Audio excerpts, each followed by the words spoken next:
नमस्कार, जय हिंद, वंदे मातरम। साथियों, सभी का स्वागत है आपके अपने educational YouTube channel MP exam गुरु में। गाइस, इस वीडियो में मैं आपको साइंस के टोटल 30 क्वेश्चन कराऊंगा जो कि आपके आरआरबी, एनटीपीसी 12th लेवल की एग्जाम और ग्रुप डी की एग्जाम के लिए काफी ज्यादा इंपॉर्टेंट है। तो वीडियो पूरा एंड तक देखना। चैनल पर नए हो सब्सक्राइब करके बेल आइकन प्रेस कर लेना। पहला क्वेश्चन, रॉकेट किस सिद्धांत पर कार्य करता है? तो रॉकेट सिद्धांत पर काम करता है संवेग संरक्षण पे। तो इसका आंसर आ जाएगा डी। दोस्तों, इसके बारे में एक्स्ट्रा फैक्ट देखेंगे। देखो, एक्स्ट्रा फैक्ट ये है कि रॉकेट जो है वो न्यूटन के तृतीय नियम और संवेग संरक्षण के सिद्धांत पर काम करता है। ये पॉइंट याद रखना। रॉकेट जो है न्यूटन के तृतीय नियम को भी फॉलो करता है और संवेग संरक्षण के सिद्धांत को भी काम करता है। जब रॉकेट ईंधन को पीछे की ओर से फेंकता है तो प्रतिक्रिया में रॉकेट आगे की ओर गति करता है। ये आपको पता है। यह संवेग संरक्षण का एक आदर्श उदाहरण है। तो ये याद रख लेना। ये डिटेल मैंने जो आपको बताया है बहुत ही इंपॉर्टेंट डिटेल है जो आपको एग्जाम में आएगा, तो आपको याद रखना है। ठीक है। नेक्स्ट क्वेश्चन, उत्प्लावकता से संबंधित वैज्ञानिक कौन है? तो दोस्तों, ये है आर्किमिडीज। आर्किमिडीज जो है आपके उत्प्लावकता से संबंधित वैज्ञानिक हैं। देखो, उत्प्लावकता जिसको बोलते हैं ब्योलांसी का सिद्धांत आर्किमिडीज द्वारा प्रतिपादित किया गया। जब कोई वस्तु किसी तरल में डूबती है तो वह एक ऊर्ध्व बल अनुभव करती है। इसे उत्प्लावक बल कहते हैं। ये तो आपको पता ही है। आगे देख लेते हैं नेक्स्ट क्वेश्चन, किसी ध्वनि स्रोत की आवृत्ति में होने वाला उतार चढ़ाव क्या कहलाता है? तो दोस्तों, इसको बोलते हैं डॉपलर प्रभाव। क्या बोलते हैं? डॉपलर प्रभाव। भी आंसर आ जाएगा। ठीक है।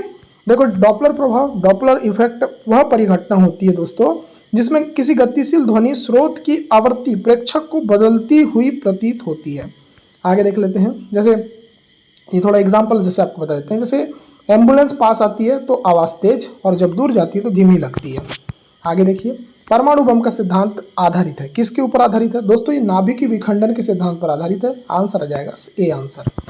आगे देखिए नेक्स्ट क्वेश्चन पूछा जा रहा है, द्रव्यमान ऊर्जा संबंध किसका निष्कर्ष है? दोस्तों, अगर ये क्वेश्चन आपसे पूछा जाए, आप लगाना दोस्तों सापेक्षिता का विशिष्ट सिद्धांत। यहाँ आंसर लगा देना डी आंसर। चलिए आगे देख लेते हैं नेक्स्ट क्वेश्चन ये है कि ब्रह्मांड प्रसारित हो रहा है, यह कथन किसका है? दोस्तों, ये जो कथन है ना, ये कथन है एडविन हबल का। एडविन हबल का कथन क्या है?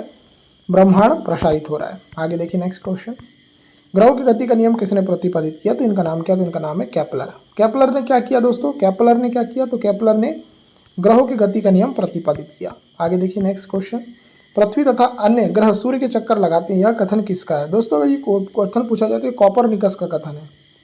कॉपरनिकस का। ठीक है।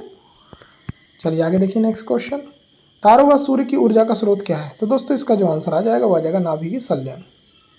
चलिए आगे देख लेते हैं नेक्स्ट क्वेश्चन ये है, लॉ ऑफ फ्लोटिंग सिद्धांत की खोज किसने की थी? दोस्तों, ये बहुत ही बढ़िया क्वेश्चन है। इसका आंसर आ जाएगा आर्किमिडीज। इसका आंसर आ जाएगा डी। आगे देखिए, पौधों में भी जीवन होता है, यह किसने बताया था? दोस्तों, ये बताया था जेसी बोस ने, जगदीश चंद्र बोस ने क्या बताया? पौधों में भी जीवन होता है। 12वां क्वेश्चन आपकी स्क्रीन पर, आधुनिक एंटीसेप्टिक सर्जरी का जनक कौन है? तो दोस्तों, ये जनक है जोसेफ लिस्टर। आंसर आ जाएगा ए आंसर। आगे देखिए 13वां क्वेश्चन, स्याही सोखता किस सिद्धांत पर कार्य करता है? स्याही सोखता दोस्तों रस आकर्षण के सिद्धांत पर काम करता है। बी आंसर परफेक्ट आएगा। 14 देखिए, आइंस्टाइन को नोबेल पुरस्कार मिला था। दोस्तों, आइंस्टाइन को नोबेल पुरस्कार मिला था प्रकाश विद्युत प्रभाव की व्याख्या में। ये आंसर आएगा। 15 क्वेश्चन आपके स्क्रीन पर, डिजिटल कंप्यूटर किस सिद्धांत पर कार्य करता है या आधारित है? तो दोस्तों, ये है लॉजिकल सिद्धांत पर। तो आंसर आ जाएगा आपका डी आंसर। आगे देखिए 16 क्वेश्चन, क्वार्टज घड़ियाँ किस सिद्धांत के अनुसार कार्य करती है? क्वार्टज घड़ियाँ दोस्तों दाब विद्युत प्रभाव पर काम करती है। डी आंसर आ जाएगा। आगे देखिए 17 क्वेश्चन, विद्युत मोटर किस सिद्धांत पर कार्य करती है? तो विद्युत मोटर काम करती है फ्लेमिंग के नियम पर। आंसर आ जाएगा डी आंसर। आगे देखिए 18 क्वेश्चन, परमाणु घड़ी किस प्रभाव के अंतर्गत कार्य करती है? तो परमाणु घड़ी काम करती है दोस्तों क्रॉम्पटन प्रभाव पर। आंसर आ जाएगा डी आंसर। आगे देखिए नेक्स्ट क्वेश्चन आपके स्क्रीन पर, लेजर किस सिद्धांत पर कार्य करती है? लेजर, तो लेजर दोस्तों विकिरण की उद्दीप्त उत्सर्जन पर काम करती है। ए आंसर आएगा। 20 क्वेश्चन, रडार की कार्यप्रणाली किस सिद्धांत पर आधारित है? रडार की कार्यप्रणाली डॉपलर प्रभाव पर आधारित है। बी आंसर परफेक्ट आएगा। 21 क्वेश्चन आपके स्क्रीन पर, हाइड्रोजन बम आधारित है किस पर? तो नाभिकीय संलयन पर। आंसर आ जाएगा A answer. Next question 22, length का नियम किसका संरक्षण करता है? तो दोस्तों, ये ऊर्जा संरक्षण करता है। आंसर आ जाएगा सी आंसर। आगे देखिए 23 क्वेश्चन, पृथ्वी की आयु ज्ञात करने में प्रयोग होता है, किसका प्रयोग होता है? दोस्तों, यूरेनियम डेंटिंग का प्रयोग होता है। आगे देखिए 24वां क्वेश्चन, जीवाश्मों व पेड़ पौधों की आयु ज्ञात करने में प्रयोग किया जाता है। तो दोस्तों, ये किया जाता है कार्बन डेटिंग। तो यहाँ पर आ जाएगा कार्बन डेटिंग। आगे देखिए 25वां क्वेश्चन, स्टोक्स का नियम किससे संबंधित है? तो स्टोक्स का जो नियम है ये द्रव की गिरती हुई गोली से संबंधित है।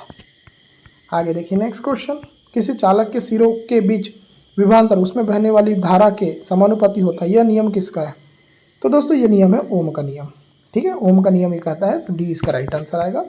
27 क्वेश्चन, सल्फाइड एस्को की सांद्रण की विधि है, तो क्या है? तो यह है फ्रोथ फ्लोटेशन विधि, आंसर आ जाएगा सी।